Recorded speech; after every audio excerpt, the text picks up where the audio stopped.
Practice set 17 chapter आहे geometrical construction. Geometrical construction मधील practice set 39 हा आपण आधीच्या लेक्चरमध्ये पाहिला होता. आधीच्या लेक्चरमध्ये आपण एक लाईन दिली तर त्याच्या वरती जर पॉइंट दिला आपण घेतला तर मग कसा परपेंडिक्युलर काढायचा हे पाहिलं होतं. आत्ताच्या प्रॅक्टिस सेटमध्ये आपण काय करणार आहे, जर लाईन काढली तर आउटसाइडला त्याच्या कुठं पण पॉइंट घेतला तर आपल्याला कसा परपेंडिक्युलर काढायचा ते आपण ह्या प्रॅक्टिस सेटमध्ये पाहणार आहोत. एकदम सोपा प्रॅक्टिस सेट आहे. तुमच्याकडे कर्कटक असेल ना, कर्कटक आणि पेन्सिल आणि खोडरबर आणि तुमचं पुस्तक पुढे समोर घ्यायचं, वही घ्यायची आणि माझ्यासोबतच प्रॅक्टिस करायची, जेणेकरून म्हणजे तुम्हाला मराठीमध्ये ह्या प्रश्नाचा कसा अर्थ काढायचा हे पण कळेल आणि एकदम सोपं पण वाटेल शिकायला आणि एकदम समजन पण. चला तर मग पहिला क्वेश्चन स्टार्ट करूया. फर्स्ट वाला क्वेश्चन आहे draw a line L. Draw a line L म्हणलं तर मग काय करायची, यल नावाची एक लाईन काय करायची, काढून घ्यायची.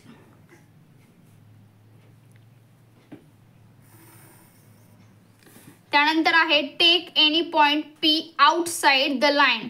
आउटसाइड, आता ह्या लाईनला नाव काय द्यायचं, यल नाव द्यायचे असं इथं सांगितलं. ह्या क्वेश्चन वरूनच हे करायचं, समजून घ्यायचं. इथं काय सांगितलंय, आउटसाइड. आउटसाइड म्हणजे काय तर बाहेर. मग हा इथं आपण हा पी एक पॉइंट घेऊया. ठीक आहे, इथं आपण पी पॉइंट घेतला. Using a set square. Using a set square म्हणजे हा सेट स्क्वेअर याला म्हणतात, हा त्रिकोण असतो याला म्हणतात set square. Draw a line P Q म्हणजे याच्यावरनं काय करा, एक लाईन ड्रॉ करा. असं पकडायचं बरोबर आणि ह्या पॉइंट पासून काय करायचे, ह्या पॉइंट मधनं एक लाईन काढायची. आता ह्या लाईन झाली की ह्याला, ह्या जो हा पॉइंट आले ह्याला नाव काय द्यायला लावले, क्यू द्यायला लावले. तर ठीक आहे, आपण याला नाव क्यू दिलेलं आहे. परपेंडिक्युलर टू द लाईन म्हणजे हा पी क्यू ह्या लाईनला कसा असला पाहिजे, परपेंडिक्युलर असला पाहिजे. तर आपण लिहिताना कसं लिहू शकतो, लाईन पी क्यू परपेंडिक्युलरचं साईन कसं आहे, उरफाटाटी काढायचा. हे असं म्हणजे काय तर परपेंडिक्युलर लाईन यल म्हणजे पी क्यू हा परपेंडिक्युलर आहे लाईन यलला. म्हणजे हा आउटसाइड घ्यायला लावला होता आपल्याला. आणि 39 प्रॅक्टिस सेटमध्ये काय होतं, आपल्याला ह्याच लाईनवर कुठंतरी घ्यायचा होता तो आणि नंतर आपण मग रेष काढायची होती. ह्याच्यावर बाहेर घ्यायला लावलं, एवढंच फरक आहे. नाही तर सेम टू सेम आहेत दोन्ही पण प्रॅक्टिस सेट. दुसरा क्वेश्चन आहे draw a line A B. A B नावाची एक लाईन ड्रॉ करा.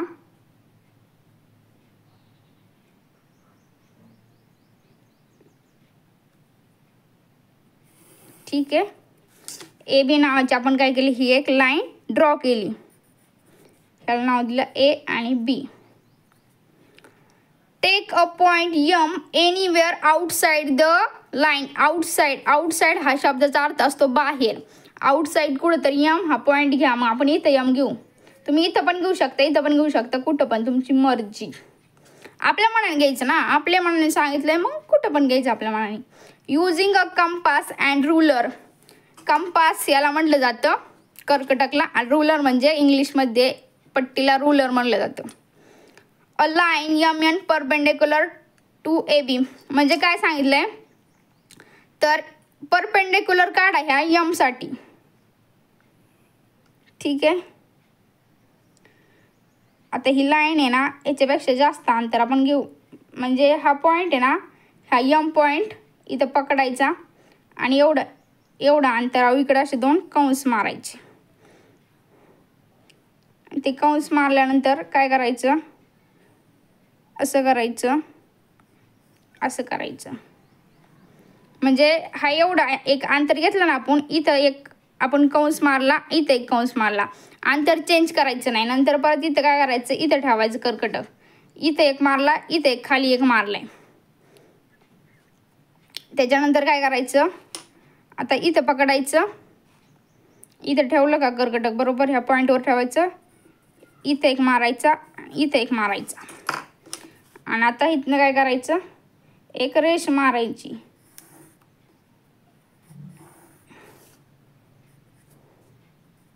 ह्याला नाव काय द्यायचं, यन नाव द्यायचं. आणि इथं काय तयार झालेलं आहे, 90 डिग्रीचा अँगल इकडे इकडे सगळीकडे तयार झालेला आहे. ह्यालाच काय म्हणायचं, M N is perpendicular A B. आपण लिहिण्यासाठी कसं लिहितो, M N is perpendicular A B, ही याची लिहायची स्टाईल आहे. एकदम सोपं होतं नाही. दुसरी आकृती पण झालेली, याचा पण तुम्ही स्क्रीनशॉट काढून घेऊ शकता. आणि नाही समजलं हळूहळू परत बघायचं आणि परत खोडायचं सगळं परत करायचं. आता तिसरा क्वेश्चन आहे, draw a line segment A B. A बीची एक लाईन काढून घ्या असं सांगितलंय. ठीक आहे, आपण ए बीची एक लाईन काढून घेऊ.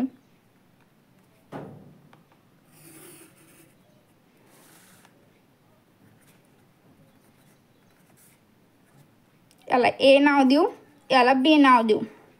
Of length 5.5 centimetre. 5.5 सेंटीमीटर आहे यार, पूर्ण वाक्य वाचायचं राहिले. इथनं 5.5 सेंटीमीटर म्हणजे कसं, इथनं 1 आहे, इथं 2, इथं 3, इथं 4, इथं 5 आणि इथं 5 पडून 5 रेषा मोजायच्या. म्हणजे आता ए पासून आपण काय करू, इथपर्यंत येते ते 5.5 सेंटीमीटर इथपर्यंत येते.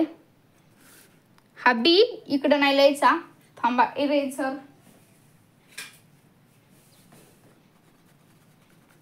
हा बी इथं लिहायचा. मग इथं एवढं अंतर काय आहे, 5.5 सेंटीमीटर ए बीचं. तर मग काय सांगितलंय, bisect using a compass and ruler. आणि एवढ्या लाईनीला काय करा, बायसेक्ट करा. कंपास आणि रुलरचा, पट्टीचा आणि त्या कर्कटकचा वापर करून ह्या लाईनचे 2 भाग करा. बायसेक्ट करा म्हणजे काय, तिचे 2 भाग करा म्हणजेच परपेंडिक्युलर काढा. आता हे काय करायचं, आपण निम्म्यापेक्षा जास्त अंतर घ्यायचं. कर्कटकमध्ये इकडे एक कंस काढायचा आणि इकडे एक कंस काढायचा. अंतर चेंज करायचं नाही. आता इथे एक काढायचा आणि इथे काढायचा. आणि याला काय करायचं, पट्टीच्या सहाय्याने बरोबर मधल्या पॉईंटमध्ये जोडून घ्यायचं.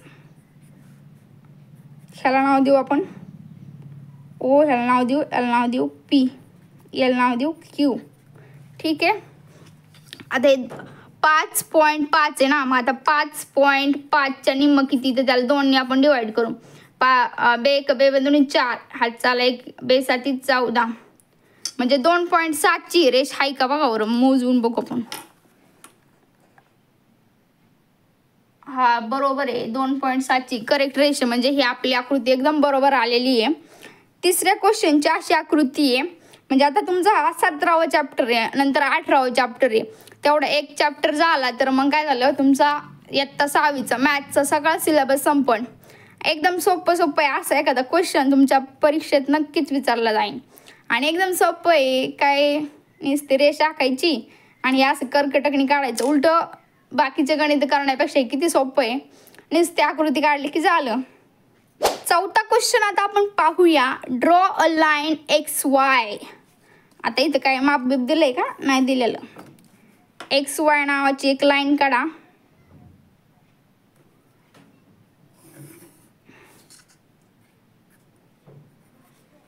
XY नावाची एक लाईन काढली आपण.